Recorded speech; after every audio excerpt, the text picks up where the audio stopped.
Hey, welcome, all my right thinkers. Thanks for tuning in to check out your boy, P Funk, Thinking Right, in my living room where I do what I do for you. Today, right in 25 rules to live by, storytelling, story with a message in the story for life.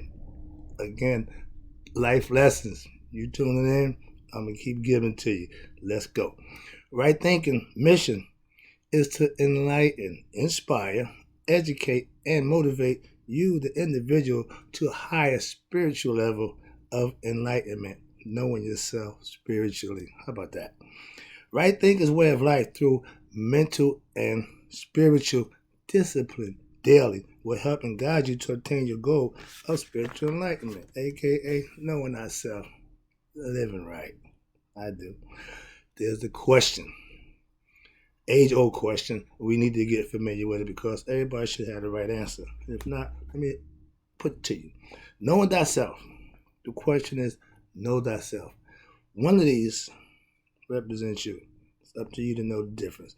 A person who knows not and knows not that they know not is foolish. Disregard them. Don't be him. A person who knows not but knows that they know not is simple. I can teach you. Tune in. That's why I do what I do for you.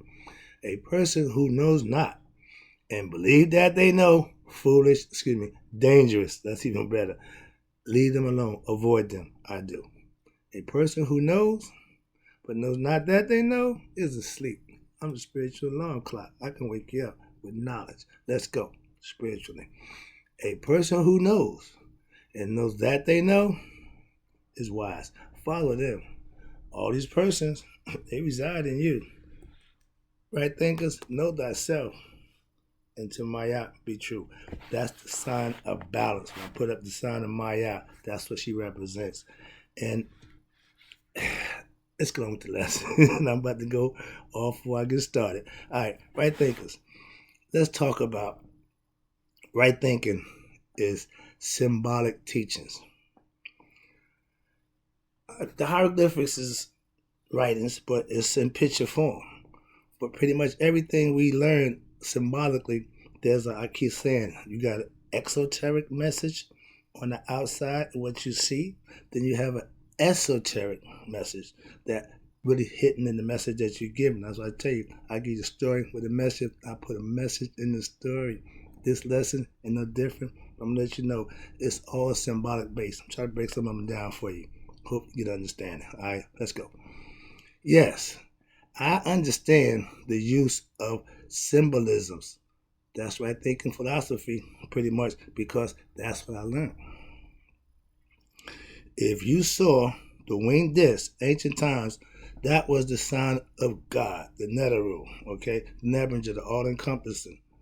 This represents Ra. The wings is the spirit. Remember, ancient time, when you saw wings, that's spiritual concept. Okay, just like being spiritual, meaning you represent God, it don't mean you're religious. Spirituality is from you to your creator. No middleman, no outside influences. It's personal. That's spiritual. All right.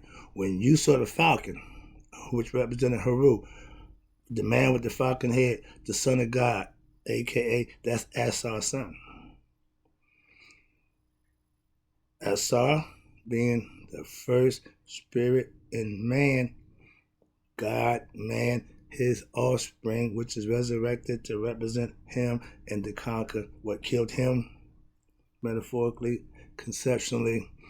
That's us in human form. We have to wake up and know who we are to get back home. We're lost in this body.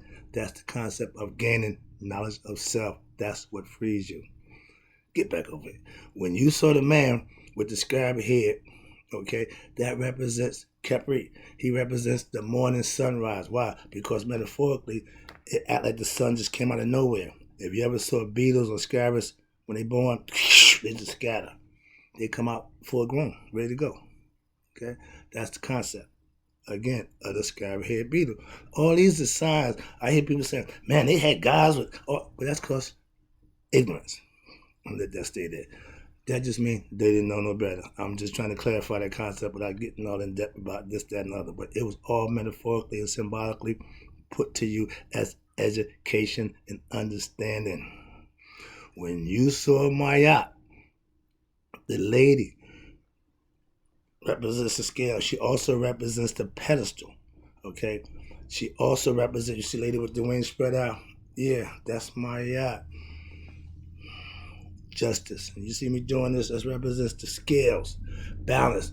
You, the individual that's in the middle of those scales, have to be the decision maker. That's what obtaining knowledge is all about. You can make a good decision based on what you know. If you're ignorant, it's hard to make good decisions.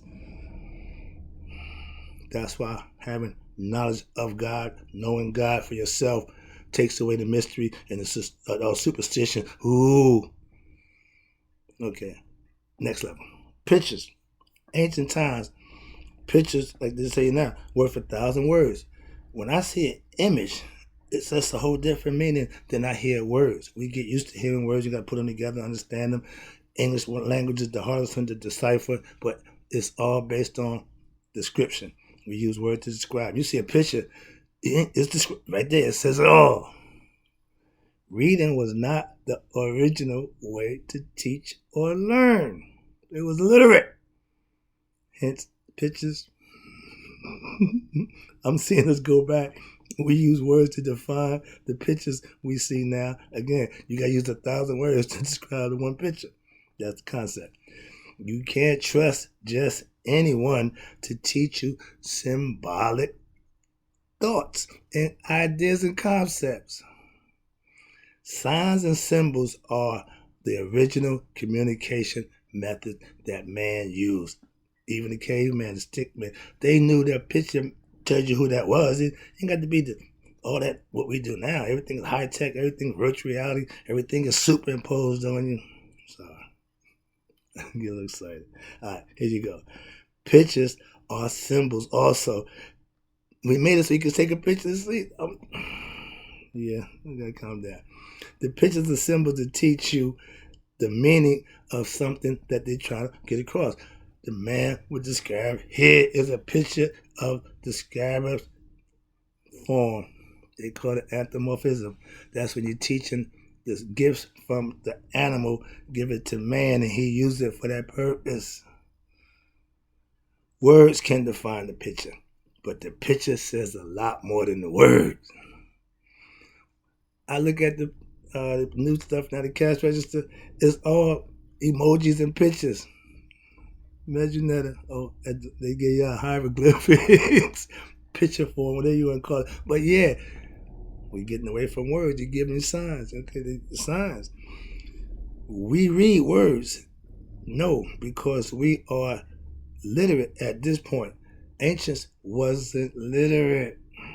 Words had no use.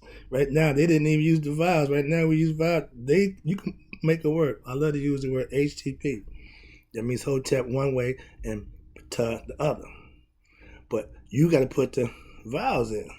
Like that game, Wheel of Fortune, or Red and White. I won't buy a vowel.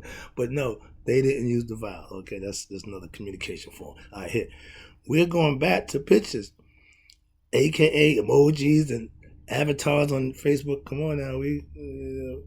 They tell you you're progressing, but you really just rehashing something that's already been done. I keep telling you, ain't nothing new under the sun. I read daily, but I love to see pictures. They speak to me in a different language. I love to see a picture of something visual. Everybody, we all know that. I ain't no different. All right. Words are good, but pictures still say more. Personally, that's just my thing. All right. Right thinking philosophy use symbols to express certain points and concepts and metaphoric views that is the educational purpose to make a point. The Medjugorje, we know now hieroglyphics, they consider that the writing of God. So that's the original concept of where the pyramids. That's where the writings are. We think the Bible is written by God. No. I'm gonna let that stay right there. I ain't got time for that. But no. The original writings in the pyramids was considered the writings of God, which we call them Thought, Tahuti. But no. Bible was written by man. Okay. I ain't going there. We see the cross and think about Jesus on the cross. That's the sign that they use to represent Christianity. When you see that cross, we know what you represent. Okay. Same thing. You see the winged disc. You know what I'm representing. I ain't got a problem with whatever you're representing. It's fine. That's not my point. That's not my problem. It's just the lessons that you learn. That's all I'm talking about. The concepts that you live by. That's all I'm concerned with. All right. I use the all-seeing eye. I ain't got my shirt on there, but the all-seeing eye is my calling card. Why? Symbolically, it means that I am awake. It means that I'm under Ra, the all-seeing God that we represent, that was within us. The spirit of Ra dwells in us. And guess where? The heart. Another lesson for you. I got you. All right, here you go. Oh, I use the pyramids. Love them. Because I understand the significance of them. While Christians wear a cross, that's their prerogative. I wear pyramids. That should be my prerogative. A lot of people wear the That's, again, prerogative. It ain't what you wear. It's how you wear it. All right? Next one, last one, I'm about to wrap this up. And again, I appreciate it. I hope you get the lessons of symbolism and understand the purpose and use of them. That's all my point was. All right, I give positive self-reinforcement. Think the best of yourself always. Please get that slave mentality out of our generation. Take them a little further back. How about that? You want to start history at 14? No, go back to BC. There's another lesson I'm coming for you. But the real history goes before they started telling you who and what was going on. My history, there was no Greeks. There was no Chinese. There was nobody except us. That's my history. A little different.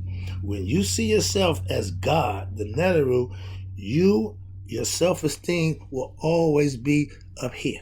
High vibration. Why? Because you feel good about yourself. When a person get down and depressed, their vibration lowers. And this is what they want you to do with the music. This is what they want you to do with this gender nonsense. This is what they do with all the distractions. Bring the vibration down. I'm trying to raise that vibration. Raise your energy. Okay? Raise your frequency.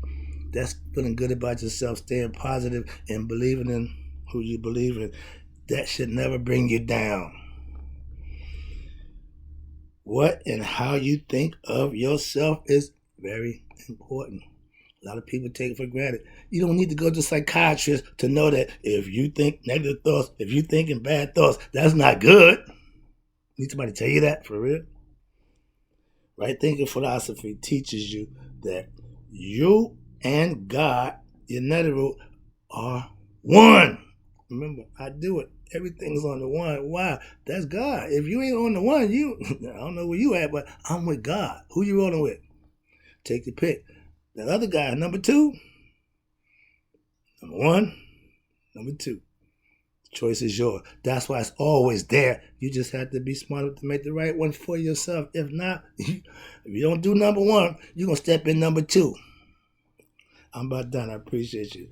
I know I love me some me. That's right thinking philosophy, and it should be yours. I know there's one of my coworkers. I love that phrase because, yeah, if you know you, you should love you. I do. I got some more for you. Stay tuned.